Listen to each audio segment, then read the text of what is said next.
Welcome to the Northeast Kingdom Voice. I'm your host, Scott Wheeler. Today's guest is one of our local musicians, Mitch Watson. Welcome to the show. Thank you. Thanks for having me. You know, musicians really, I love musicians. I think part of it is because I have no talent whatsoever. If I sang, people would instantly turn off the channel. And, you know, I know you have immense talent. I actually work really hard to even pass as a musician. I've kind of got a late start in it. I started tinkering around with, the guitar when I was 14, but didn't really start to really take it seriously till I was 19. So I feel like I kind of was late to the game a little bit. But one of the good things that I've had, been very fortunate to been a part of is having a lot of the local community of network of musicians that are immensely talented have all taken me under the wing at one time or another and kind of showed me the ropes, and I think that's where I've made my biggest gains as far as being a musician. You know, as a writer, I'm a writer, and we have a network of writers, just like you have a network of singer-songwriters. But I look back at some of my early works, and I'm thinking, what was I thinking? Do you ever do that? Do you ever go back and listen to some of your music and you think, yeah, absolutely. What was I thinking? Yeah, I do it. It's funny that I'm glad you asked that question. So when I do like a recording, like if my band, The Aardvark, if we do a gig and we record it, and I learned this from reading an article about Jerry Garcia. Like, apparently he got in a fight with one of his band members because he was so ticked off about how terrible he thought the performance was, to the point where almost getting like in fisticuffs with his bandmates after. And then when he actually heard the recording maybe a month or so later, he's like, oh, it wasn't that big of a deal. I don't know. So from that, I learned that I'm the most critical about myself and our performance right after the gig. And to the point of obsessing over it. So I really, as I've gotten older, I really try to remove myself from those fresh recordings. So in retrospect, I've tried to do that more lately, where I'll look back at some of the recordings I did years ago. And actually just this morning, found a recording that I did with a very good friend of mine, Christian George. We recorded a Crosby, Stills and Nash song and a Grateful Dead song. Just us, two acoustic guitars and like an iPhone 4, just jamming away and singing. And it was really beautiful. It's actually one of the things I'm most proudest of. So I do that all the time, where I can, go to my YouTube channel and dig up stuff from, that was 5 years ago, and to see how the evolution, and you hope that you're always, getting better with each day. And then there's other things where you thought, hey, that wasn't that bad, or that was pretty good. And so as far as like songwriting is concerned, I definitely think that there's been a personal evolution in my songwriting, as far as one of the things that I'm really particular about now is rhyme schemes. And I was just telling my girlfriend the other day that if you hear the word smile, it's something is going to happen, that the next line is going to rhyme it with while, or vice versa. Or that me, see, and be are just words that are always linked together. And so as a songwriter, I think one of the things that I try to work on is trying to get away from some of the obvious stuff and get into some more profound rhyme schemes. So I think as far as progress, I definitely see where I kind of fell. Like one of the golden rules as a songwriter is you don't want to rhyme with love, because something's going to be a dove from above. It's just the way it always works. So that's like, I noticed like some of my earlier songs that I wrote, there's this one song that I wrote called Josephine that has that same exact, those rhymes all linked together. I'm like, well, whoops. But, everything's evolutionary, so, you make those as you go on. So how did you get the name the Aardvarks? So it's singular. It's just the aardvark, and I've seen it written so many different ways, and like we played all over New England, and having I don't think we ever got it written right, maybe once or twice out of all the gigs that we did in New England. But it's a funny story. So we kind of heard a lot, and this is back in 2012, summer of 2012, and we were just like a German. We were just getting together in a barn in Orleans, and it was an excuse to get together with musical people, but we weren't really too serious about it, just to, play. And once we started to kind of be more serious about it, me being a big Grateful Dead fan, had learned that somewhere's the reason why the band The Grateful Dead became that is like they just stumbled on that name in a dictionary, Right. just flipping through a dictionary. And so that's kind of how, like, okay, if we're going to come up with a band name, let's open up a dictionary. And the first page that we open to, whatever jumps out at us, that's going to be one that we put on the list as maybe being a band name. And actually, I think because it's AA, I think I just opened up to the first page of the dictionary, and there it was, Aardvark. And the gentleman who was playing drums with us at the time, actually it was his barn where we were playing our Saturday night jams. He would always say, like, when we were like as like a term of like, hey,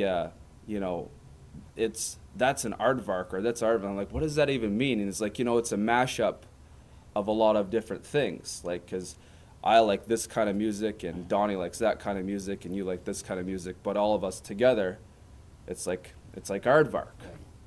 I'm like, well, why don't we just call ourselves that? We've got all these things that are pointing to us being this as our band name. But there was two other guys in the band that were no longer in the band now, but they, were some original guys that would go to those jams, and they hated it.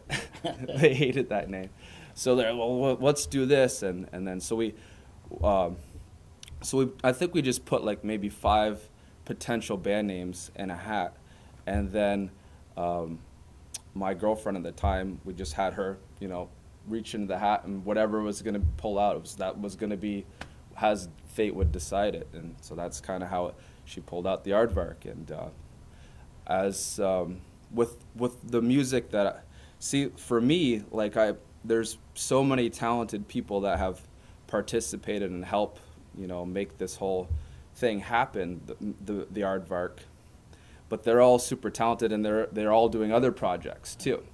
Like Micah Carbonell plays drums with us, and I know Todd knows Micah very well. And Micah's always gigging 1,000 different bands all like 1 week. He's full time and immensely talented. My cousin Donovan, I feel like Donovan and I are kind of the original kind of members of the band, the Aardvark. He's always in doing a bunch of projects, and then our bassist Erico, he's in a number of projects.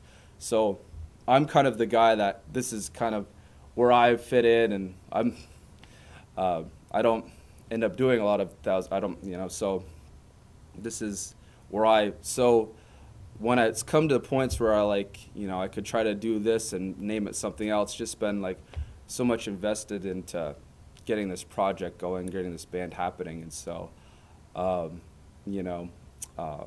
we've just kind of kept at it as it being the Aardvark. And when I was in southern New Hampshire, I had like a group of guys that we would call ourselves the Aardvark 2.0 because we're playing in Mass and New Hampshire and Maine, but we've kind of kept this whole, animal alive, so to speak. And we're going to be getting back to it we just got an offer. We're going to be playing at the Creek Hill Barn in August, which I'm pretty excited about. I think that's where they had the they were going to have the concert that didn't Yeah, the end up concert that happening. wasn't right. Yeah, we're going to be playing there in August, and then also playing next week at the new restaurant, the Warehouse, where I work at as well, right here on Main Street. So Okay, now let's listen to some of your work. yeah, that sounds great. Be happy to share it with you.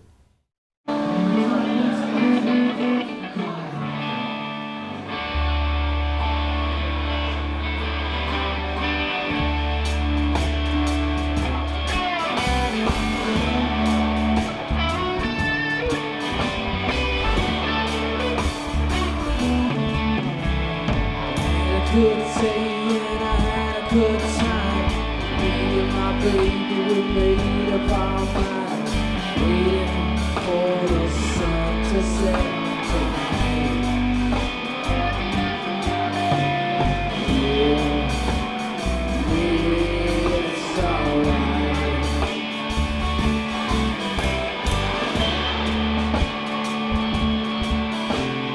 Fighting for my job and they seem really not going my way. Walking my once a little too high.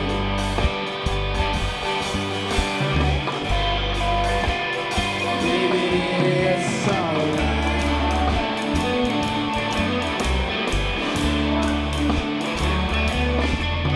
Meanwhile, everything seems so wrong.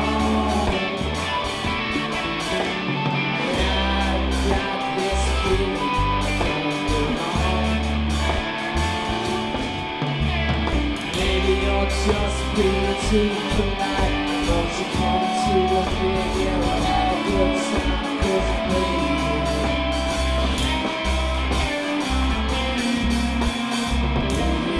it's alright.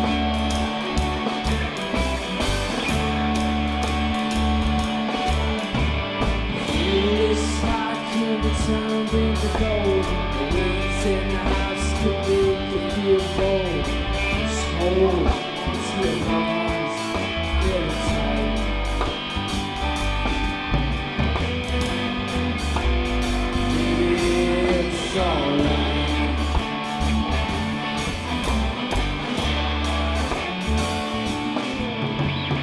Sun sets, moon starts to glow. No star shines and the wind begins to blow. Sleeping all day, playing all night.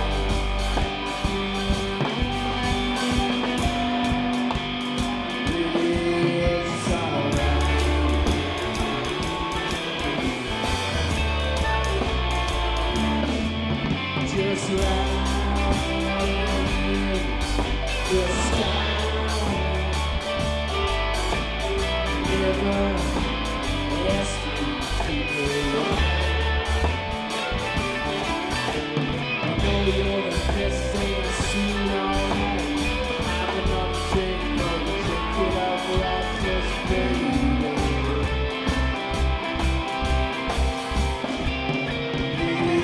it's alright.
So how do you classify your kind of music that your band plays? So I think When I say I got into taking music really seriously, I was immensely affected with the Fish concert happening in Coventry. Yeah, I was going to ask you if you went to it. And you know what's funny, Scott, is I had no intentions of going at all originally. My stepfather had spoke with Missy Nelson because the Cow Palace had the beer tents within the stage area. I think they had 3 beer tents. And I had no anticipation of going at that point. I kind of knew a couple of Fish songs, but I wasn't a Fish head. And I was actually really big into rap at that point. I was like 19 years old. And my stepfather was like, well, hey, I spoke with Missy, and, if you want to work, I can get your job there. I really think you should go. And I was like, oh, okay. And it's like, the novel idea of getting paid to work at a concert sounded like a cool idea. I was like, sure, 19, you're going to pay me to be at a concert? Sure.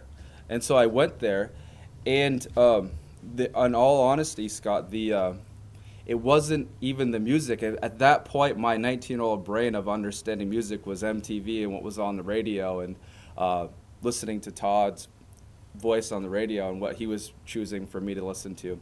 But I didn't understand like jam music or whatever. And but the culture and the idea that we're having this big party for a 19-year-old kid to have, 70,000 to 100,000 people in his backyard from all over the world having this big party where everybody, for the most part, from what I could tell, we're all having a great time, was really like influenced me big time. And I felt like for somebody who was, half Hawaiian, born and raised in Newport, it was weird that there was the first time where I legitimately felt at home in my own backyard because of that culture that I felt like I'd found my tribe, if you will. So I was there for 3 days. I camped there with my boys who are your age. Right, yeah. I went there for a different reason. I went there to record it as history. Nice. So, yeah. Because I'm glad you did. Yeah. I read all of your articles, for sure. So that obviously had a huge impact on me at the right time, because up to that point I could go to a campfire, play a couple songs and some couple chords really, and not really know what I was doing, but I could get through, maybe 10 songs. And what I found is like I found my tribe, and I really want to be a musician. I want to be a real musician. I don't want to just pretend to know what I'm, fake it or whatever. So that really got me into on my path. So basically, that was like my pillar of me going on my musical evolution was Fish, and then I joined my first band, and then my cousin got me turned on to Pink Floyd, and they are great. And to this day, The Dark Side of the Moon I think is one of the greatest rock albums of all time. I don't think anyone's really going to argue with that. And the way that David Gilmour, their lead guitarist, played, that was another thing. It was like, I want to add his style into my tool pouch of wanting, of inspiration on the guitar. And then I discovered Bob Dylan, and I realized that, realized this great poet, and hey, you don't have to be a great singer to be great at what you do, if you can do it. And so, because I don't consider myself, I'm definitely not a trained singer by any means, but if you have the inspiration, and it's a human thing, then you should do it, and so those I think are, and then that led me on to, the Grateful Dead is kind of that mix between beautiful lyrics and then great instrumental ability.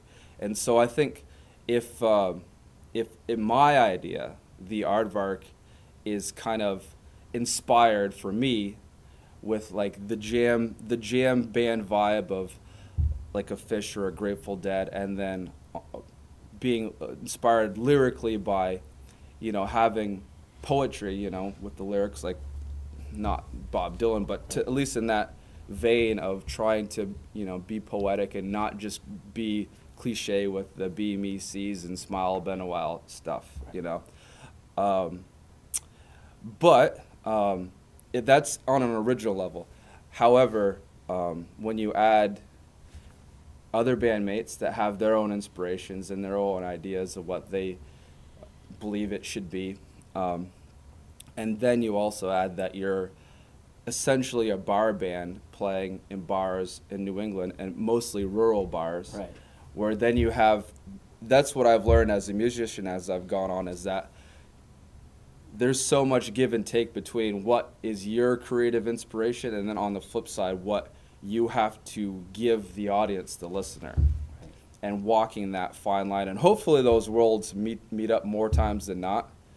But there are a lot of times where you're playing stuff that maybe your heart's not into it, but that's what you know are the standards that are going to make people dance. And Right. that's your job, is to get up there and, as the performer, and make sure that people are consuming, a lot of libations and also dancing. So finding those two worlds. So I think if we were, if I could sum us up, and I'm sure a lot of bands find themselves in that area, is like 1/3 of it where we'd love to be a jam band. The other third of it, we're a classic rock band more times than not. We're playing classic rock cover songs. And then the other third, we're putting in contemporary or dancey or stuff that is popular, whatever genre it is, it's popular, that's specifically for the audience, because we know that's going to get a reaction out of them. Okay, we only have about 10 more minutes left. We've actually spoken a bit. Is you're trying to, you and others are trying to bring a little bit more music to downtown Newport. I know at least downtown Newport, down to the warehouse, and and I know the producer of this show. He's at 40, he's already an old man on the music circuit, Todd Peranto, That's and right, I know he's hopeful for it. So what do you hope to happen in Newport for music? Well, and I've felt this way for a long time, that there's such a great community of musicians right here in the Northeast Kingdom, and I feel like we need more places to play. And I think we've kind of been in competition, and no ill competition, but I think we've been in competition with the DJs of the world, where it's easier for a bar to just hire one guy to play. And I'm not trying to degrade anybody in any way. It seems like, in my experience, from my subjective opinion, if the DJ is coming in there and they're playing basically all the songs that everybody hears on the radio all week long, whether it's on the radio or it's on the internet, you're just kind of it's just kind of more of what the music business industry tells you you're gonna love. And I think for me as a listener, I'm personally more excited about all the other things that I don't know about, that I can learn and hear, and that's where kind of a musician comes in, and as I said, there's just been this generational thing where it's easier for a venue to just get a DJ and cheaper. Right. And then on the other hand, too, the hours that it takes for a musician or a band for practice time to get together, to all be on the same page, to then turn around and perform live and try to be as seamless as they can, that's a lot of effort. And I think with what we're doing at the warehouse, I think we're trying to get back into, because I have been reading your book that you gave me, and one of the things that stood out to me was how the interstate basically has taken so much business away from Main Street. Right. Because it's so off the path. Right.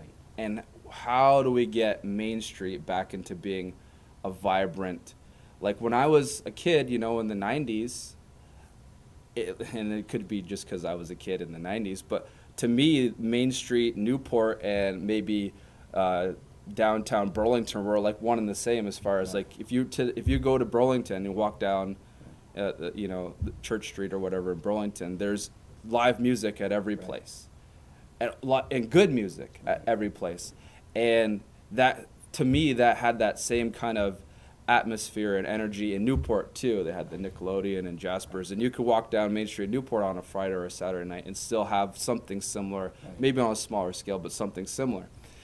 And it feel like when the 2000s got more into, like, you know, 2010, I feel like that we've kind of moved out of that local musician, Main Street live music scene. And certainly with all the changes that have been made into Newport, and I think, you know, there's that negative connotation with what's happened on the block between Central Street and is it 2nd Street? Yeah, Central and 2nd. Right, with that being kind of an eyesore and that not happening. Some of it's just, it kind of made it feel like, you know, making Newport the butt of the joke even more. Right. But, you know, I look at it, you and I have talked about this, is I think the EB5 debacle and the building coming down, I think it's re-energized people, because I think for a while we are all standing around waiting for money to fall from the heavens. Sure. And then to make matters worse, the last few years in the city leadership has obviously been lacking. And I think what it's done now is, I think it's taken people like you now, younger people who might not know enough to toe and heel to the leaders of the B. In other words, is you're just doing. You take the music on the waterfront. Two young women decided, hey, let's do this, and they did it. Yeah. And we need more people of your age, up and coming, and because I think sometimes, you know, we've gotten to the point where we let the old guard dictate what to do, what we're going to do. Yeah. And I think we can, of my generation, and to a degree of yours, because you were at the last gasp of Newport's Main Street, but I think sometimes those of us who really remember Newport's vibrant Main Street, we actually let it hold us back, because Newport, those days are done. The history, you know, Main Street USA has continued to evolve, devolve, and I don't think you have as much baggage to lead the city forward as, say, I do, my generation, because we're too busy reminiscing about the days that are never going to return. That doesn't mean Newport can't be vibrant, but it's going to be a different form of vibrant. Sure, absolutely. And I think that's part of what we're trying to go with the warehouse, is that we would like to have a place that's kind of, you know, as much as, you know, Jasper's has a great reputation for being a great musical place and the place to go to in Newport, and has been for a long time. I think hopefully what the idea would be is that we can offer another opportunity, more pool tables, also live music, great food, great bar, but also a place that's going to be maybe hopefully a hangout for the younger generation, where they can have their own spot.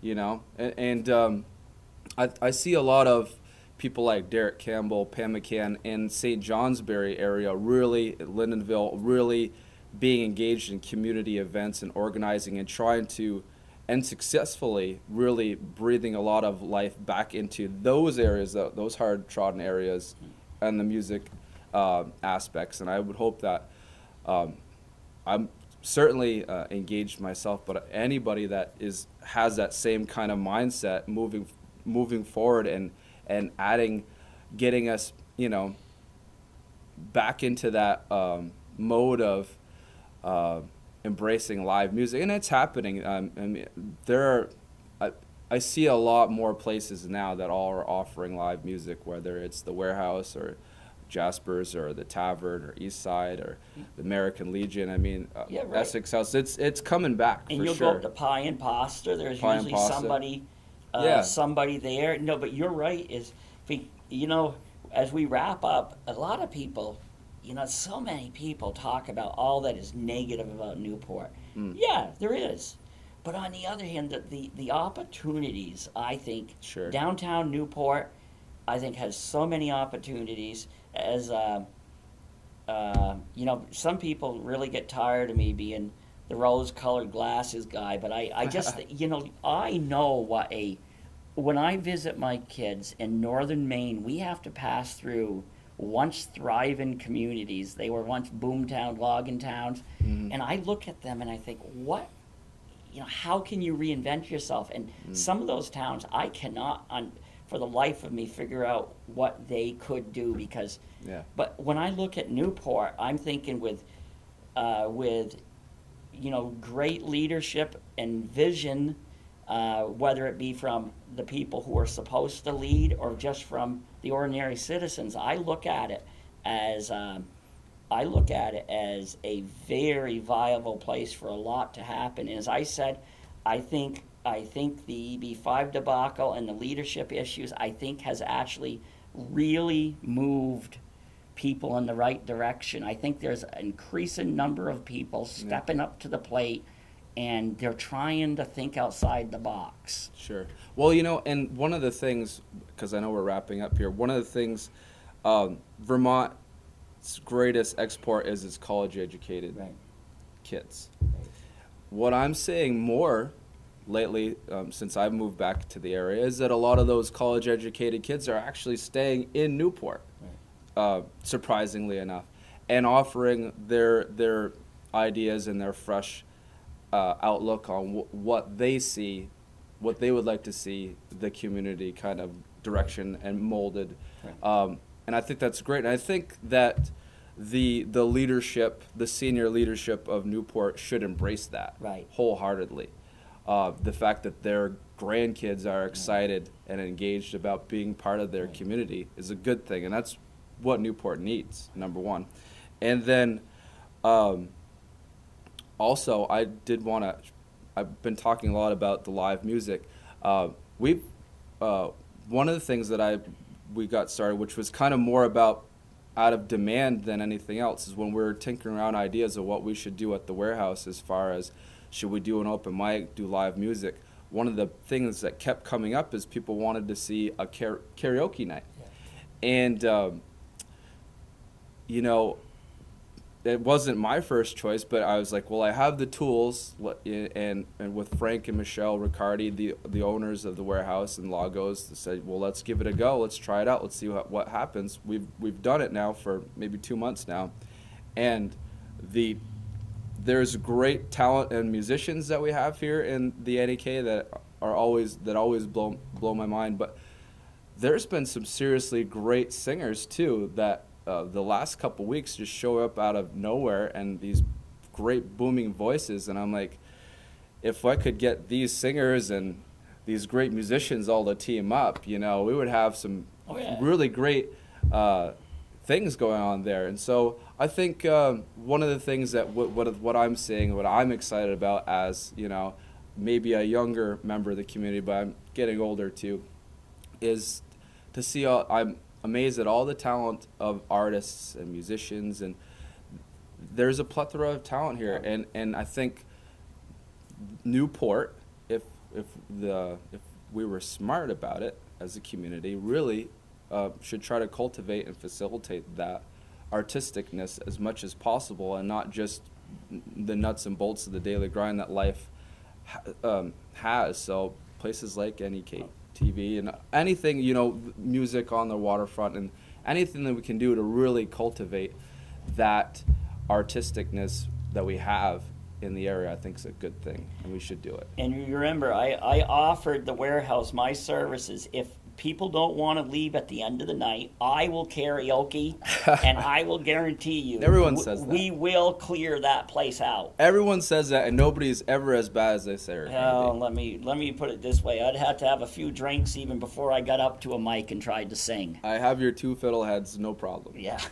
Hey, it was great having Absolutely. you on, and Yeah, as I said, it's great to have some of you younger folks step up to the plate and really start to help steer this area into a new direction. And maybe you and the grand old man of music, the producer of this show, Todd Peranto, Who is playing at the warehouse in May. right? And May 10th, you I guys think it can is. put your heads together, the old man and the young man, and get some things happening here. Yeah, Hey, thank you. absolutely. Thank you for coming on the show. Absolutely. And Thanks, thank you Scott. for all your Thanks good for having works. me. Yeah, thank And you. thank you to the viewers for tuning in to another segment of the Northeast Kingdom Voice.